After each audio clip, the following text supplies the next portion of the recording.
they've ceased to function as a normal state in every way except for the organization of violence against their own people. They can't defend themselves, they can't feed themselves, power themselves, water themselves. So I think that the time is running out. Now, one of the top stories in the Times today is Chief Foreign Correspondent Christina Lamb's harrowing report into the brutality inflicted on those taking part in anti-regime protests in Iran. The Sunday Times has obtained a new report from doctors on the ground, which says that at least 16,500 protesters have died in what is understood to be the most brutal crackdown by the clerical regime in its 47-year existence. Yesterday, for the first time, Iran's supreme leader, Ayatollah Khamenei, admitted that several thousands have been killed since the protests began 3 weeks ago, calling protesters foot soldiers of the United States. Joel Rayburn is Senior Fellow in Hudson's Institute Center for Peace and Security in the Middle East and oversaw Donald Trump's Iran policy in his first administration, and he joins me now. Joel, Ayatollah Khamenei has branded Donald Trump a criminal over the US president's support for demonstrators. Is that a wise move? Good to be with you, Dom. No, Thank you. it's absolutely not a wise move. But the supreme leader, Ali Khamenei, has not been really known for wise decision making over the last decade and more. And I think he's painted himself into quite a corner. A series of miscalculations. It's a very insular regime. The supreme leader doesn't understand the world outside Iran's borders, and he's miscalculated over and over again. October 7th, October 8th, 2023 was the proximate cause for a miscalculation that's led sort of to the deterioration of events for the Iranian regime leading up to what's happening right now. How serious do you think Donald Trump is about possible US military intervention? I mean, he sort of warned about it, but then he seems to have backed off a bit. No, I think he's dead serious. I think President Trump, when I witnessed firsthand in his first administration, and I think what people are getting used to is he means what he says. When he sees that decisive action is in U.S. national interests, he's willing to accept the risk, and that includes military action. I mean, look what just happened in Venezuela. Look what the step that he took against the Iranian regime's nuclear program back in June. So I think he's deadly serious, and Tehran has not taken him seriously enough to this point. But why should they? Because Trump announced that he was, if they killed any demonstrators, that he would take military action. And I think people probably took heart from that, and then nothing. Do you think it's still going to happen? Well, this is a story that's still in progress. There's a carrier strike group that's en route from the South China Sea to the Middle Eastern region. There may be another one en route from Norfolk, Virginia. So I think they better take him quite seriously. So I don't think the game is not over. It's in progress. You think it is still in progress? Because it feels to me that the demonstrations in Iran are slowing down. It appears that the government's communication crackdown has been effective. For the moment, right. I mean, look. The Iranian population, what they've done is remarkable. Going back from 2017, 2019, 22, 23, some demonstrations last year, and now these. I mean, I think the trend shows that they are fed up with the Iranian regime.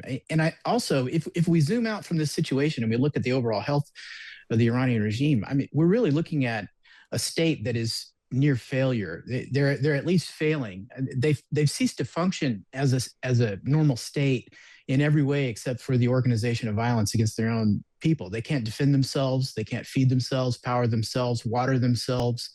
So I think that the time is running out. If there's the slightest window of the regime being blinded in terms of its command, control, communications in a military sense, then people will be right back out in the street again.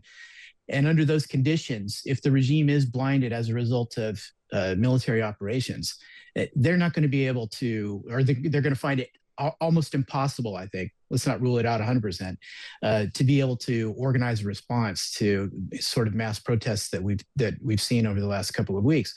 So I think I really think it's nearing the end game for the Iranian regime. And I think they sort of have just a narrowing window of opportunity to accept the conditions that President Trump and Special Envoy Witkoff have laid out for them. If military action does happen, how do you see it? What do you see happening? What type of military? Are we actually going for the leadership? Is it command and control centers? What would it look like? I think you can approximate. I think you well. I think you can infer what the targeting priority would be from what Special Envoy Witkoff and others in the administration have laid out recently. Witkoff identified really 4 different areas of concern for conditions. He enumerated them kind of as 5, but they're really 4. The first one is the nuclear program and the disposition of the nuclear material that may still exist or is still, buried under rubble under the mountain. The second one is the missile capability. Third one is the Iranian regime militant proxies outside Iran's borders in other, especially in Arab countries.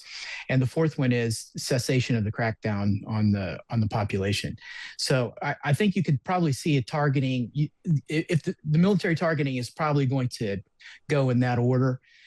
If I were a target, I used to be a military planner. So you're the perfect person then. Yeah. Well, if I had my former hat on and I were developing a targeting campaign, airstrikes and other, cyber strikes and so on, based on those priorities, I would prioritize going first after the regime's command and control and communications. It even more than targeting regime leadership, operational leadership, like the Revolutionary Guards commanders and so on. You'd have to take out their communications ability, and that's doable because those are facilities, those are networks. After that, I think you'd want to, or probably near simultaneously, try to reduce or wipe out their ability to use their ballistic missile arsenal as a response or a deterrent to us or Israel. The Israelis did that quite successfully back in June, even without help from us. So I think this time, if the U.S. military is engaged, that could be done probably fairly straightforwardly. And just jumping away from Iran for a second, Trump's asking countries on the board of peace for Gaza to pay $1 billion in order to keep their membership for more than 3 years. What do you make of that? Well, I think it's good.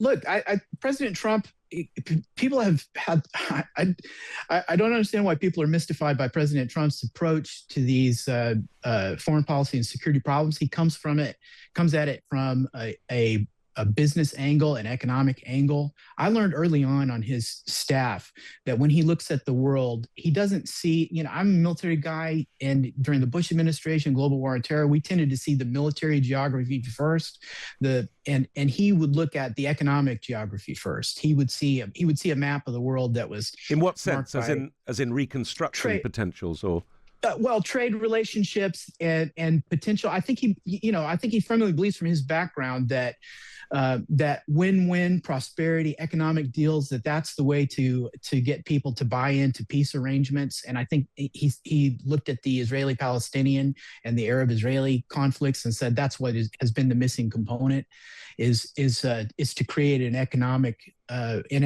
arrangement, future, et cetera, that both sides see an interest in, that they're stakeholders in. So to have people in the Board of Peace and in the Gaza reconstruction situation where they have skin in the game because they're $1 billion contributing to it.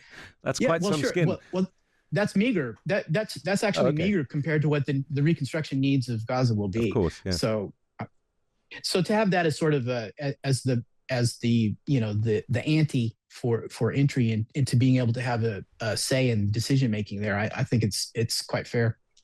Thank you very much, Joel Rayburn, their Senior Fellow in Hudson Institute Center for Peace and Security in the Middle East. He also oversaw Donald Trump's Iran policy in his first administration, so possibly does know what he's talking about. We shall see.